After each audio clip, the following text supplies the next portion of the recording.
नमस्कार साथियों, स्वागत है आप लोगों का मेरे YouTube चैनल पर। आइए सुनते हैं आज की कहानी बड़े बाबू।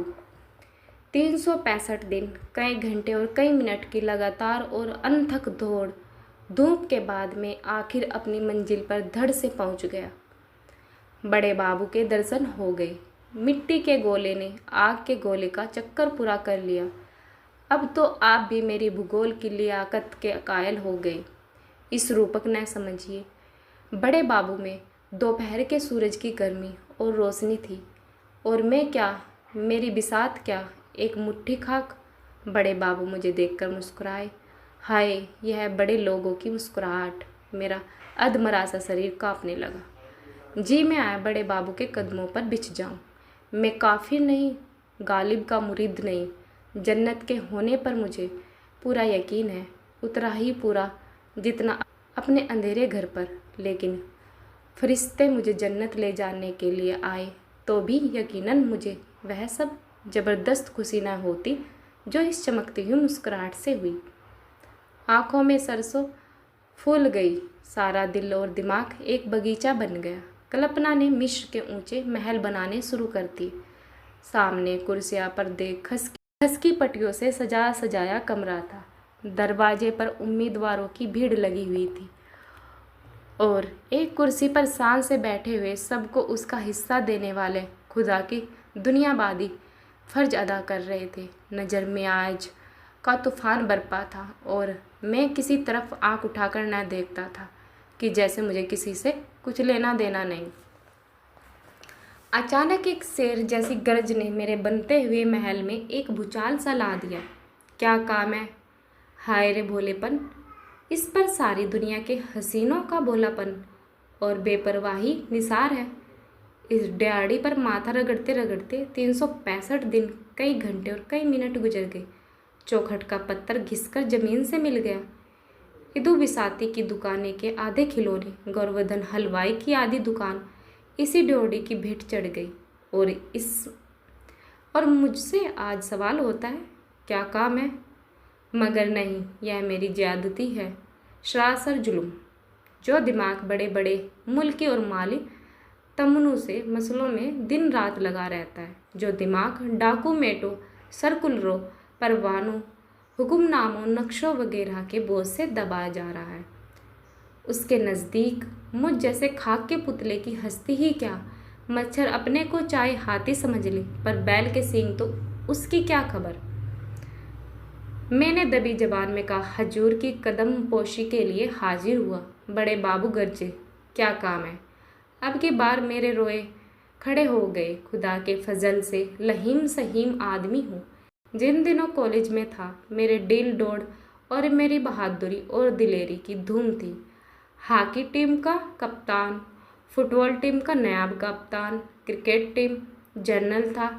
कितने ही गोरों के जिस्म पर अब भी मेरी बहादुरी के दाग बाकी होंगे।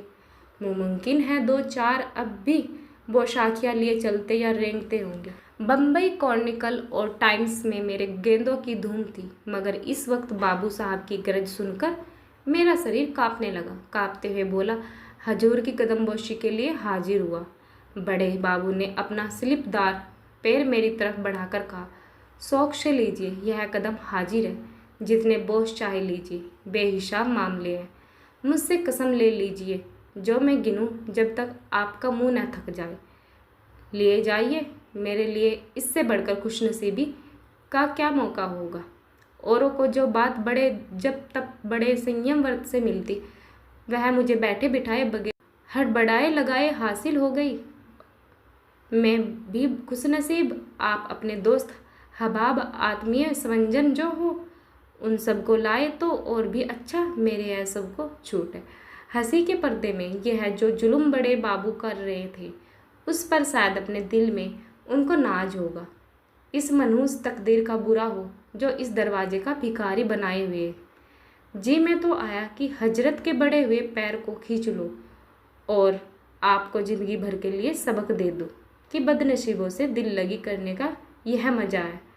मगर बदनसीबी अगर दिल पर जबर न कराए, जिल्लत का एहसास न पैदा करे, तो वह बदनसीबी क्यों कहलाए। मैं भी एक ज़माने में इसी तरह लोगों को तकलीफ़ पहुंचाकर हंसता था। उस वक्त इन बड़े बाबू की मेरी निगाह में कोई हस्ती न थी। कितने ही बड़े बाबू को रुलाकर छोड़ दिया। कोई ऐसा प्रोफेसर न था जिसका चेहरा मेरी सूरत देखते ही पीला न पड़ जाता था। हजार हजार रुपए पाने वाले प्रोफेसर की मुझसे कोर दबकी थी। ऐसे कलरकों को मैं समझता ही क्या था, लेकिन अब वह जमाना कहाँ। दिल में पछतावे की नाहक कदमबोशी का लफ्ज़ जबान पर लाया, मगर अपनी बात कहना जरूरी था। मैं पक्का इरादा करके आया था कि उस ड्योढ़ी से आज कुछ लेकर ही उठूँगा। मेरे धीरज और बड़े बाबू के इस तरह जानबूझकर अनजान बनने में रसाकसी थी। दबी जबान से बोला, हजूर ग्रेजुएट हूँ। बड़े बाबू हंसे जैसे हांडी उबल पड़ी हो। वह गरज और वह करख्त आवाज़ न थी। मेरा माथा रगड़ना आखिर कहाँ तक असर न करता। शायद असर को मेरी दुआ से दुश्मनी नहीं। मेरे कान बड़ी बेकरारी से मैं लफ्ज़ सुनने के लिए बेचैन हो रहे थे जिनसे मेरी रूह को खुशी होगी। मगर आहा कि जितनी मायूसी इन कानों को हुई, उतनी शायद पहाड़ खोदने वाले फरहाद को भी न हुई। वह मुस्कुराहट न थी, मेरी तकदीर की हंसी थी। हजूर ने फरमाया, बड़ी खुशी की बात है। मुल्क और कौम के लिए इससे ज़्यादा खुशी की बात और क्या हो सकती है। मेरी दिली तमन्ना है मुल्क का हर एक नौजवान ग्रेजुएट हो जाए। यह ग्रेजुएट ज़िंदगी के जिस मैदान में जाए, उस मैदान को तरक्की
बड़े बाबू ने मेरी तरफ इस अंदाज से देखा जैसे मैं किसी दुनिया का कोई जानवर हूँ, और बहुत दिलासा देने के लहजे में बोले, आपकी परवरिश खुदा करेगा, वही सबका रज्जाक है।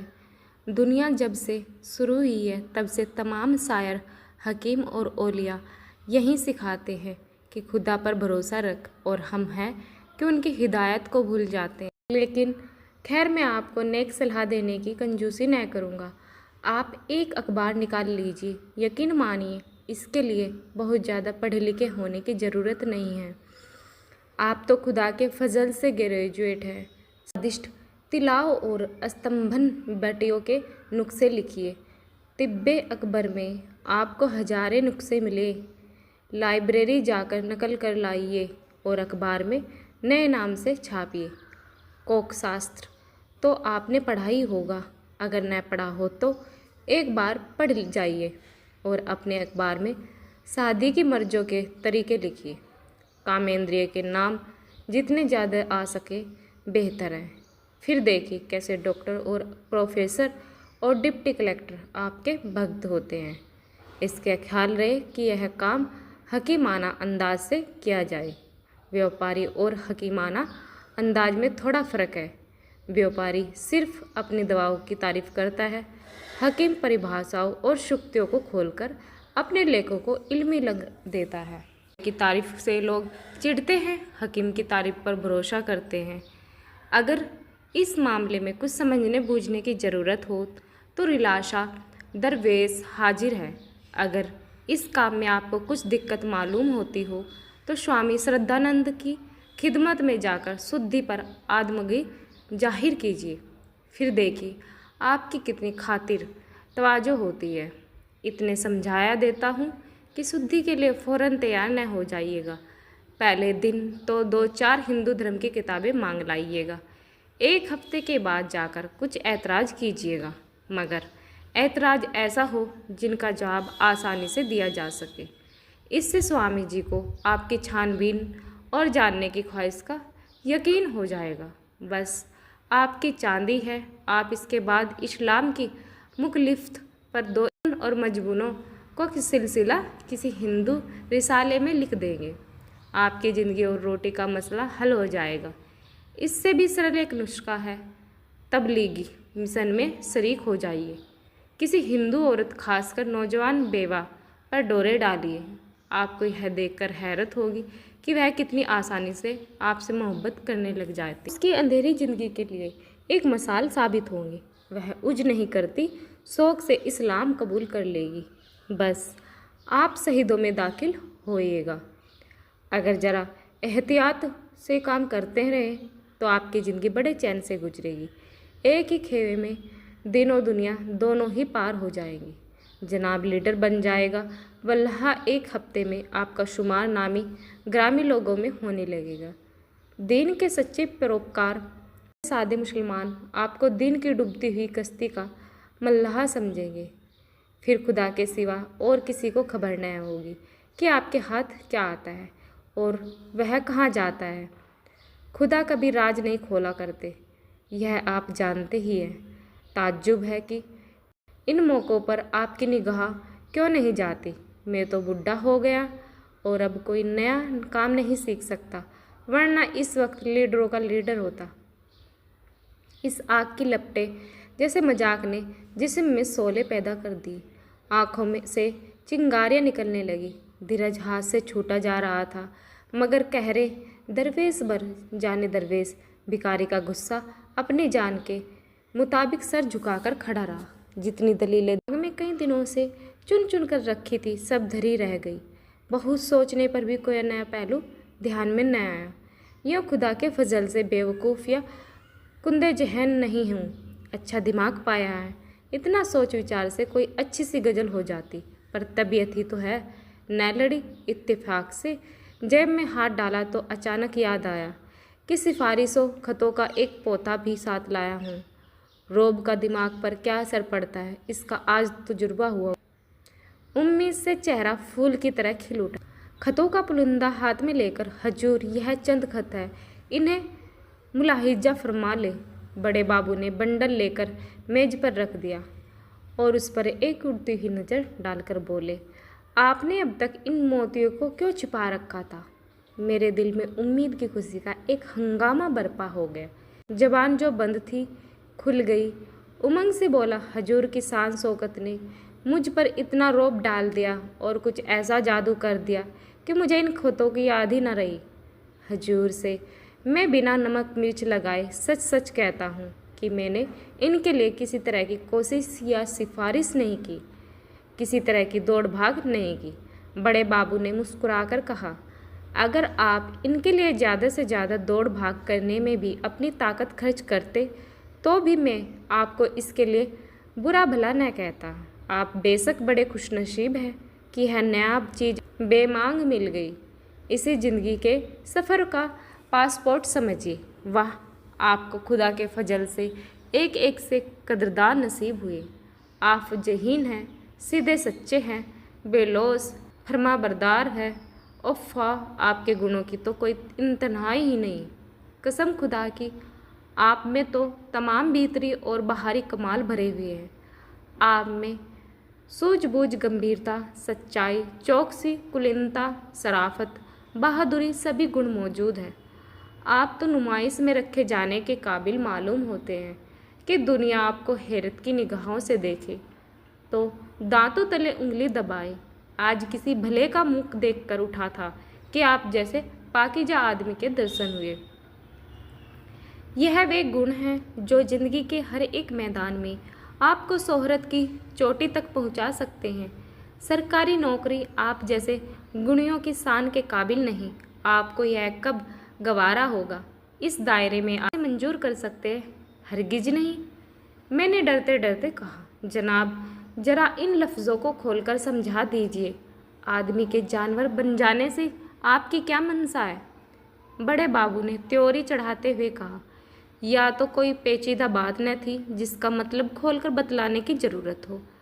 तब तो मुझे बात करने के अपने ढंग में कुछ तरमीम करनी पड़ेगी। इस दायरे के उम्मीदवारों के लिए सबसे ज़रूरी और लाजमी सिफत सूझबूझ है।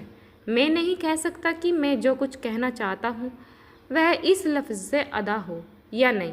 इसका अंग्रेज़ी लफ्ज़ है इंटुइशन, इशारे की असली मतलब को समझना। मसलन सरकार बहादुर यानी हाकिम जिलों को शिकायत हो कि आपके इलाके में इनकम टैक्स कम वसूल होता है, तो आपका फ़र्ज है कि उसमें अंधाधुंध इजाफा करें, आमदनी की परवाह न करें। आमदनी का बढ़ना आपकी सूझबूझ पर मुनहसर है।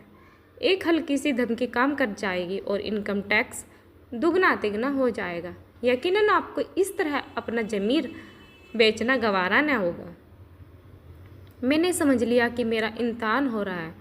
आशिकों जैसे जोश और सरगर्मी से बोला, मैं तो इसे ज़मीर बेचना नहीं समझता, यह तो नमक का हक है। मेरा ज़मीर इतना नाजुक नहीं।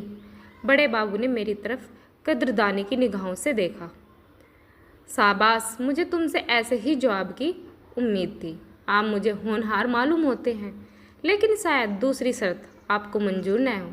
इस दायरे दूसरी शर्त यह है कि वह अपने को भूल जाए। कुछ आया आपकी समझ में? मैंने दबी जबान में कहा, जनाब को तकलीफ़ तो होगी, मगर ज़रा फिर इसको खोलकर बतला दीजिए। उन्हें तैयारियों पर बल देते हुए कहा, जनाब, यह बार बार का समझाना मुझे बुरा मालूम होता है। मैं इससे ज़्यादा आसानी तरीके से ख्यालों को जाहिर नहीं कर सकता। अपने को भूल जाना बहुत ही आम मुहावरा है। अपनी खुदी को मिटा देना, अपनी शख्सियत को फना कर देना, अपनी पर्सनैलिटी को ख़त्म कर देना। आपकी वजह से, आपके बोलने बात करने के ढंग से, आपके तौर तरीक़ों से आपकी हिंदियत मिट जानी चाहिए। आपके मजहबी, अखलाकी और तमुद्दीन असरों का बिल्कुल गायब हो जाना ज़रूर है। मुझे आपके चेहरे से मालूम हो रहा है कि समझाने पर भी आप मेरा मतलब नहीं समझ सके। सुनिए, आप गुलाबिन मुसलमान हैं। शायद आप अपने अकीदों में बहुत पक्के हैं। आप नमाज और रोज़ों के पाबंद हैं। मैंने फ़ख्र से कहा, मैं इन चीज़ों का उतना ही पाबंद हूँ जितना कोई मौलवी हो सकता है। मेरी कोई नमाज कज़ा नहीं हुई, सिवाय उन वक्तों के जब मैं बीमार था। बड़े बाबू ने मुस्कुराकर कहा, यह तो आपके अच्छे अखलाक ही कह देते हैं, मगर इस दायरे में आकर आपको अपने अकीदे और अमल में बहुत कुछ काट छाँट करनी पड़ेगी। यहाँ आपका मजहब मजहबियत का जमा अख्तियार करेगा। आप भूलकर भी अपनी परेशानी को किसी सिजदे में न झुकाए, कोई बात नहीं। आप भूलकर भी ज़कात के झगड़े में न फंसे, कोई बात नहीं। लेकिन आपको अपने मजहब के नाम पर फरियाद करने के लिए हमेशा आगे रहना और दूसरों को आमादा करना होगा। अगर आपके ज़िले में 2 डिप्टी कलेक्टर हिंदू हैं और मुसलमान सिर्फ एक, तो आपका फ़र्ज होगा कि हिज एक्सीलेंसी गवर्नर की खिदमत में एक डेपुटेशन भेजने के लिए कौम के रईसों में आमादा करें। अगर आपको मालूम हो कि किसी ने कसाईयों को शहर से बाहर दुकान रखने की तजवीज़ पास कर दी, तो आपका फ़र्ज होगा कि कौम के चौधरियों को उस का सिर तोड़ने के लिए तहरीक करे।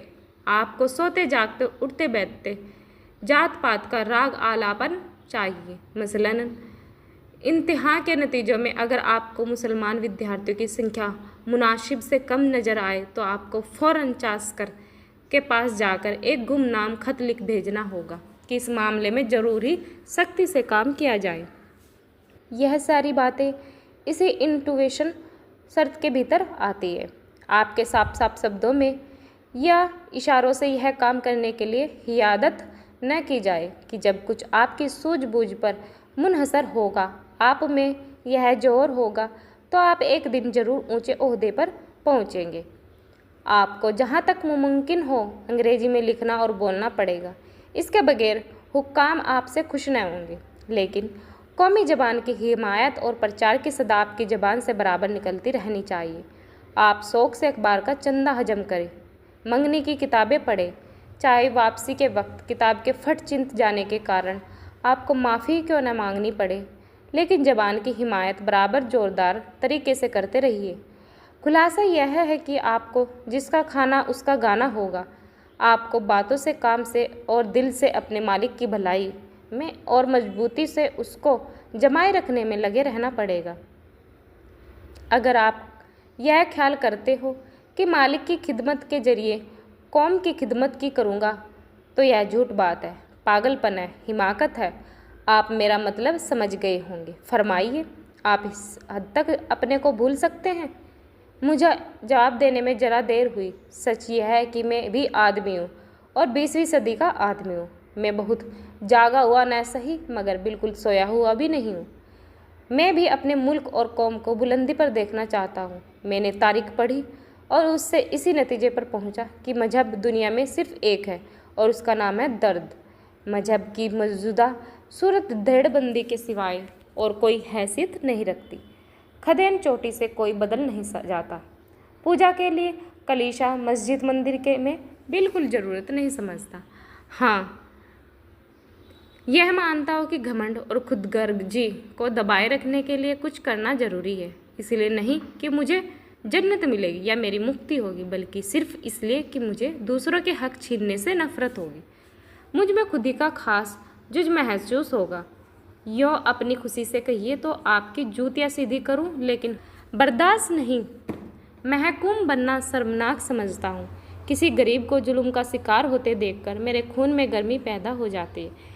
किसी से दबकर रहने में मर जाना बेहतर समझता हूँ, लेकिन ख्याल हालातों पर फतह नहीं पा सकता। रोजी फिक्र तो सबसे बड़ी है। इतने दिनों के बाद बड़े बाबू की निगाहें करम को अपनी ओर मुड़ता देखकर मैं इसके सिवा कि अपना सिर झुका दूं, दूसरा कर ही क्या सकता था। बोला, जनाब मेरी तरफ से भरोसा रखिएगा। मालिक की खिदमत में अपनी तरफ से कुछ उठा न सकूँगा। गैरत को फना कर देना होगा, मंजूर है। शराफत के जज्बों को उठाकर ताक पर रख देना मंजूर है।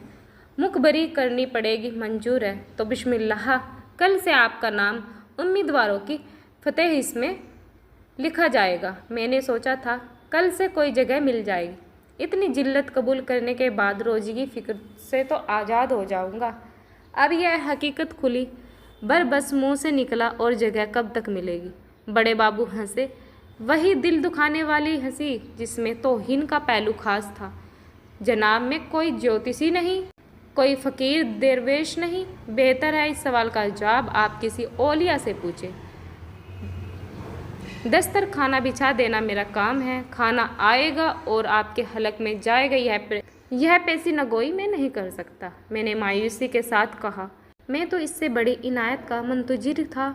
बड़े बाबू कुर्सी से उठकर बोले, कसम खुदा की, आप परले दर्जे के कुड़मगज आदमी हैं। आपके दिमाग में भूसा भरा है। दस्तर खाना का आ जाना आप कोई छोटी बात समझते हैं? इंतज़ार का मज़ा आपकी निगाहों में कोई चीज़ ही नहीं है। हालांकि इंतज़ार में इंसान उम्रें गुजार देता है। अमलों से आपका परिचय हो जाएगा। मामले बिठाने, सौदे पटाने के सुनहरे मौके हाथ आएंगे। हुक्काम के लड़के पढ़ाएं।